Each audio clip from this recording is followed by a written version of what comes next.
Siyempre, dala na naman namin ang aming kabahayan sa aming adventure. Yan ang kapihan, yan ang may kumakaway pang bata, sumama.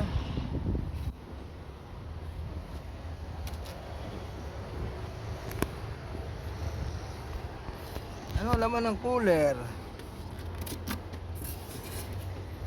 Yun o. Yun o. At yan mga ka-earth, dahil mahangin sa labas. Saan kaya pwede maglusae? Dahil nasa Tagaytay kami, mahangin, kaya dito kami nagsaing sa loob. Tingnan natin ang ating ulam. Bibidyohan na naman. Ang walang kamatayan at walang pagkapanis na lakam. adobo.